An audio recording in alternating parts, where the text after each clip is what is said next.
نحمده ونصلي على رسول الكريم أما بعد السلام عليكم ورحمة الله وبركاته.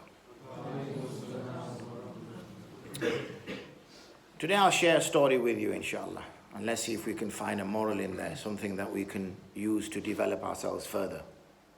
There was a bunch of frogs. I don't know what the collective noun is for when there's a numerous amount or many frogs, but let's go with bunch for now. It was quite a hot summer's day. So they'd been swimming like frogs do, and then they'd been sort of sat on the side of the riverbank enjoying the sun. So what they wanted to do was to stretch their legs a little bit, because obviously frogs have long legs and they need to be stretched. So they decided that they'd go for a walk. Well, not a walk as such, because frogs don't walk, they kind of like leap, don't they? So they were going for a leap, numerous leaps, one after the other. So there was a nice little jungle next to this river, and they thought they'd go through the jungle because obviously the date palm tree leaves that would be there, they would ensure that that would cover, keep the sun away and keep them cool. So off they went, leaping away, jumping away. They went for some distance, maybe about half a mile or so, because obviously for a frog half a mile is a long distance. And then they came to this like a slight open area. And when they reached this open area, there were leaves there, so it was difficult to tell what was underneath the leaves. And there was about a good 8, 9, 10 of these frogs. So the couple on the left-hand side suddenly disappeared out of sight. So the other 6, 7 frogs stopped, looked around to see where the other 2 frogs had gone. So they went back to where they had gone and saw that there was a hole in the ground, a big pit. And they could just see that the 2 frogs had not fallen all the way inside the pit, but they'd fallen sort of like about halfway down the pit. They'd fallen on like a little bit of a ledge which was sticking out, and they were on that ledge. And they hadn't gone all the way down because the pit was very deep, they could see.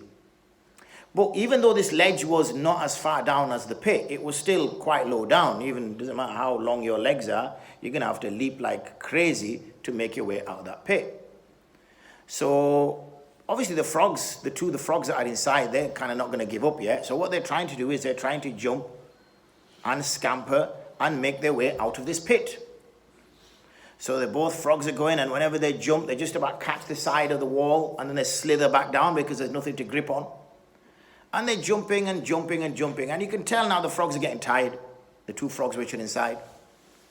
So the frogs which are gathered around start saying to them, look, give up, yeah. You know, you're never going to make it out of here. You're jumping like mad. You're hitting your head against the wall, quite literally in this case. You're slipping back down again. You're injuring your hands or whatever a frog has. You know, just give up. You might as well end this. What's going to happen to you is you're going to stay there.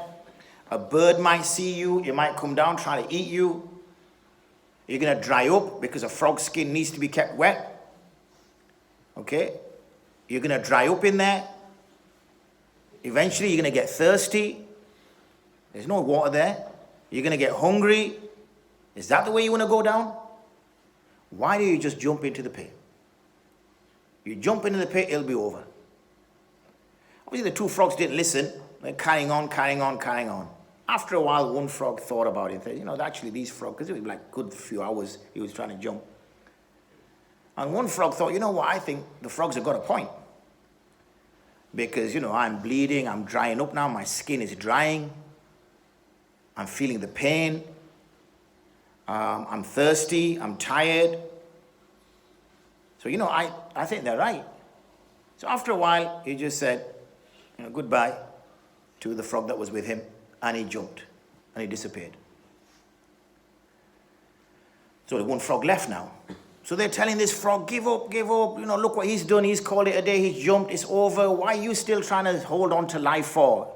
What makes you think you're going to get out of it if you couldn't get out of it? He's still trying, he's still jumping. And he's still jumping, and he's trying, and he's jumping, and he's scampering, and he's holding on, and he's sliding, full of mud now. The mud is drying on him. You can tell he's thirsty, he's licking on the wall, but he won't give up. He won't give up, and even these frogs at the top are looking at you like, this one is a nutter. Why isn't he giving up? Why didn't he use this other frog as an example and just give up? Why is he still fighting?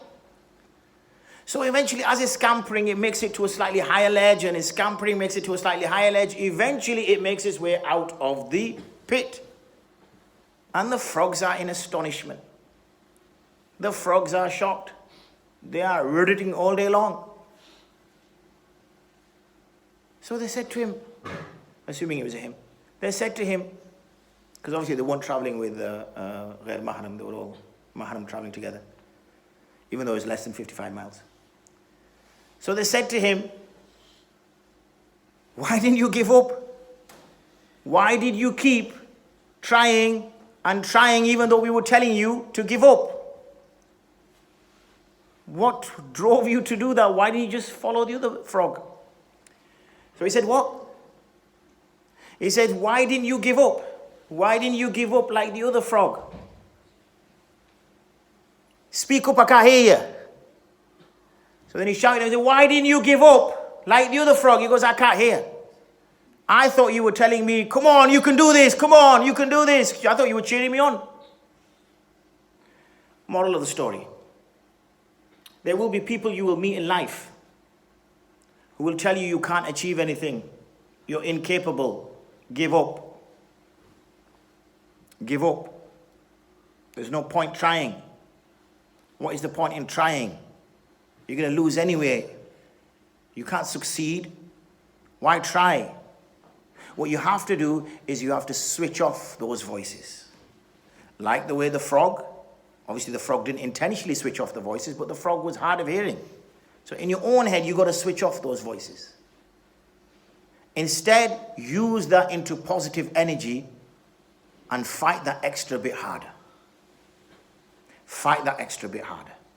So the moral of the story will be then, and in your life as well, is that you don't end up being the frog that jumps down into the pit and gives up immediately. But instead you hang out like the other frog did, fighting against all opposition, fighting against all which was in his way, in order to ensure that he got out of that pit, which he did, and he was safe. So bear that moral of the story in mind.